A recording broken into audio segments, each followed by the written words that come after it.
지난 8부 영상에서 양배추 하루 600g 먹은 75세 일본 남성의 사례에서 내시경 검사를 했더니 전혀 소화되지 않은 양배추가 형태 그대로 보였죠. 이렇게 양배추나 브로콜리 같은 채소에는 사람이 소화할 수 없는 식이섬유가 가득한데요. 이처럼 분해되지 않는 섬유질은 장을 막을 수 있으며 지나친 가스도 발생시킵니다.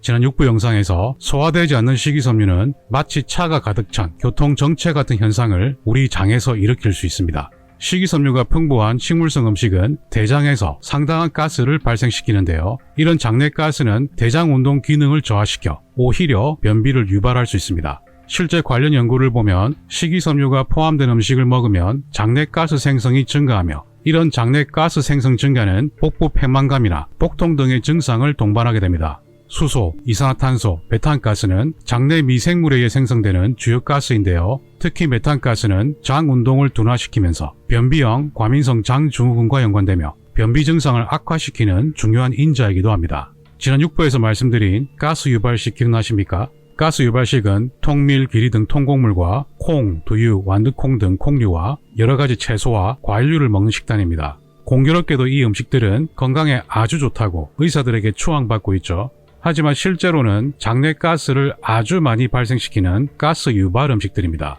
여기에는 상당히 재미있는 기사가 있는데요. 연구에 따르면 비건 남성은 비건이 아닌 남성보다 하루에 방귀를 7번 더 많이 낀다고 하는데요. 게다가 방귀 한 번에 가스도 50% 더 많이 나온다고 합니다. 지극히 당연한 거죠.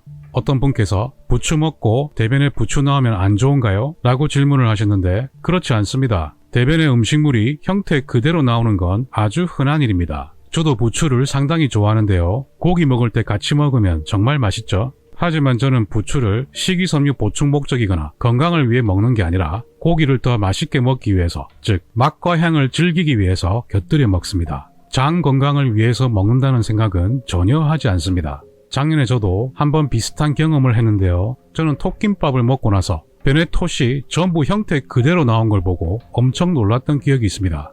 어떤 분들은 시금치가 형태 그대로 나오고 부추, 고춧가루, 미역도 그대로 나오고 콩나물, 콩, 깨, 톳, 팽이버섯도 흔히 그대로 나오고 상추, 부추, 배춧잎, 양파도 그대로 나오기도 합니다. 이런 경험들은 다들 한 번쯤 있으시죠? 소화분해가 안 되기 때문에 당연한 겁니다. 실제 사례 논문을 보면 67세 여성이 심한 복통과 복부 팽만으로 왔는데요. 엑스레이를 보면 장내 가스가 너무 심하고 장이 터질 듯이 부풀어 있습니다. 이 정도면 어디가 완전히 막혔다는 건데요. 내시경을 했더니 형태 그대로의 녹색 채소 덩어리가 뭉쳐서 장을 완전히 막아버린 겁니다. 아예 소화분해가 하나도 안 되죠. 이런 식물 덩어리를 식물위석이라고 합니다. 이번에는 58세 남성이 배에서 뭔가 만져진다고 병원에 왔는데요. 위 내시경을 했더니 거대한 위석이 발견되어 내시경적 제거가 불가능해서 결국 수술로 제거했습니다. 이 위석은 감이 소화되지 않고 뭉쳐버린 겁니다. 이렇게 식이섬유가 많은 감 같은 과일은 많이 드시면 곤란합니다. 소화분해가 안 되니까 변으로 나갈 때까지 계속 형태 그대로 있을 수 있습니다. 이번에는 66세 남성이 구토를 동반한 복통으로 입원했는데요. CT상 이 부분이 뭔가에 막혀서 장 폐색이 발생했습니다. 입원 후 금식, 수액보충, 위장관 감압술, 약물치료 등으로 대증치료를 했지만 이틀 후에도 전혀 호전이 없어 수술을 시행받았습니다. 수술 중에 장에 박혀있던 이물질을 제거했는데 확인해보니 감이 소화되지 않고 뭉친 식물성 위석이었습니다. 이렇게 식물성 위석은 소화되지 않은 식이섬유, 껍질, 씨앗 등으로 만들어지며 주로 식이섬유가 풍부한 과일이나 채소 섭취 후에 발생합니다. 특히 감, 샐러리, 포도껍질, 잎채소 등은 특히 주의해야 합니다. 이렇게 아시아 국가에서 채소와 과일을 많이 섭취하는 식습관은 장 폐색의 흔한 원인으로 식물성 위석 형성을 초래할 수 있습니다. 따라서 최근 채소나 섬유질이 풍부한 음식을 섭취한 병력이 있고 과거 수술 병력이 없는 장 폐색 환자의 경우 식물성 위석을 의심해야 합니다. 여러분, 화장지 넣다가 변기 막힌 경험 많으시죠? 장 건강을 위해 식이섬유가 중요하다고 모든 전문가들이 떠들고 있는데 화장지도 역시 셀룰로스로 만들어진 섬유질 덩어리입니다. 셀룰로스는 식물 세포벽의 주 성분이며 사람이 소화하지 못하는 탄수화물이라서 화장지 역시 엄연히 식이섬유의 정의에 딱 들어맞습니다. 그러면 장 건강을 위해서 섬유질이 풍부한 화장지를 먹어도 되는 겁니까? 채소, 과일에 있는 셀룰로스나 화장지의 셀룰로스나 화학적으로 동일한 겁니다. 실제로 영국에 사는 제이드라는 25세 여성은 임신 2개월 때부터 화장지를 씹어서 먹기 시작했다고 합니다. 보통 하루에 8조각의 화장지를 먹는다고 하는데 이분은 식이섬유 충분히 먹으니까 장 건강은 보증되는 겁니까? 오히려 까딱 잘못하면 식물성 위석처럼 장이 아예 막혀버릴 수도 있겠죠. 저는 여기서 갑자기 변비 환자의 치료 실태가 떠올랐습니다. 변비 환자에게 식이섬유 먹으라는 소리 들을 때마다 저는 항상 이런 느낌이에요. 여러분들은 변기물 안 내려갈 때 그걸 뚫으려고 화장지를 더 집어넣습니까? 보통 화장지를 더 집어넣으면 변기가 뚫립니까? 아니면 더 막힙니까? 저한테는 변비의 식이섬유가 딱 그런 느낌입니다. 하지만 제 느낌과는 달리 변비 치료에 있어 여러 대학병원에서는 식이섬유 섭취를 변비 치료의 핵심적, 우선적 방법으로 권장하고 있으며 사실상 가장 필수적인 요소로서 강조하고 있습니다. 하지만 식이섬유는 장에서 메탄가스 등 각종 유해가스를 발생시켜 장 운동을 느리게 하면서 변비 증상을 더 악화시킬 수 있다고 말씀드렸죠. 실제로 여러 연구에서 만성 변비 환자와 정상 대조군의 식이섬유 섭취량을 비교했을 때 별다른 차이가 없습니다. 즉, 저식이섬유와 변비와 연관성은 근거가 매우 부족합니다. 실제 데이터를 보면 물 섭취량이 같은 상태에서 변비 환자와 정상 대조군의 식이섬유 섭취량은 거의 차이가 없죠. 똑같습니다. 이번에는 임신 3기 임산부인데요. 역시 변비 환자와 대조군의 식이섬유 섭취량은 거의 차이가 없죠. 똑같습니다. 이번에는 물 섭취량이 비슷한 상태에서 변비 환자가 대조군보다 오히려 식이섬유 섭취량이 더 많았습니다. 즉, 식이섬유 섭취량과 변비와는 특별한 연관성이 없다는 겁니다. 이게 핵심입니다. 연구진들은 이렇게 말합니다. 식이섬유가 부족한 식단을 만성 변비의 원인으로 여겨서는 안 된다. 이게 올바른 판단입니다. 애초에 관계가 없어요.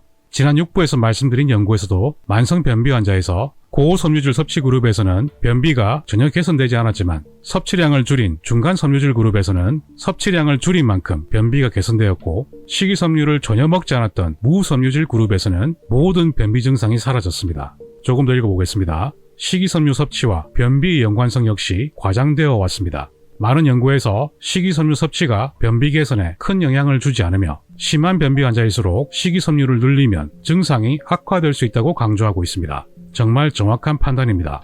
또한 과도한 채소의 섭취는 빈혈, 골다공증 같은 질환을 유발할 수 있는데요. 실제로 채소를 즐겨 먹던 중년 여성의 골밀도 검사에서 골 감소증이 확인되었습니다. 채소, 과일, 곡물에 뼈 건강에 필수적인 비타민과 미네랄이 넘친다고 하지 않았나요? 그런데 왜 뼈가 약해집니까? 이렇게 식이섬유를 많이 먹으면 몸에 필요한 영양소까지 함께 배출시킬 수 있기 때문입니다. 실제로 채식주의자나 비건에서 골밀도가 감소되었으며 골절 발생도 30% 증가되었고 특히 아시아인에서는 45% 이상 증가하는 연관성을 보였습니다. 따라서 너무나도 당연하게도 채식 여성은 고관절 골절의 위험이 증가합니다. 실제로 식이섬유의 흡착력은 아군과 적군을 가리지 않고 철분, 칼슘 등 소중한 미네랄까지 몸 밖으로 배출하기 때문에 빈혈과 골다공증을 일으킬 수 있고 성장기 아이들은 키가 잘 크지 않습니다. 식이섬유가 철분, 아연, 칼슘 등 필수 미네랄과 지용성 비타민의 흡수까지 방해하기 때문입니다. 맨날 배 아프고 변비와 설사에 가스까지 차는 아이가 어떻게 키가 크겠습니까?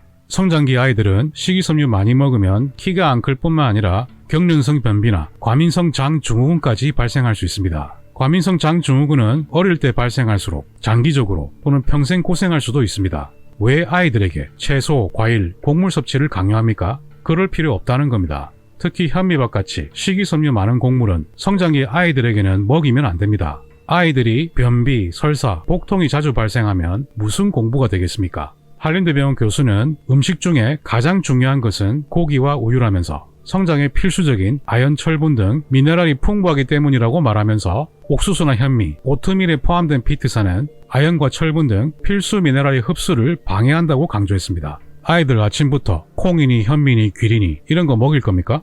특히 유아와 고령 노인은 장점막이 연하고 약하기 때문에 불용성 식이섬유가 많은 까끌까끌한 현미, 귀리 같은 통곡물은 절대 피해야 합니다. 이건 성장기 아이들에게도 마찬가지예요. 정말 주의해야 합니다. 변비로 고생하는 사람들에게 식이섬유를 더 먹으라는 것은 막힌 변기에 화장지를 계속 집어넣는 것과 다를 바 없습니다. 큰 변을 만들어서 작은 구멍으로 밀어내는 것이 정말 상식적입니까? 우리는 또다시 배가 아팠던 초급 모피 시절로 돌아갈 필요가 없습니다. 그러면 10부에서 다시 이어가겠습니다. 그러면 닥터3는 다음에도 더 나은 영상으로 찾아뵙겠습니다.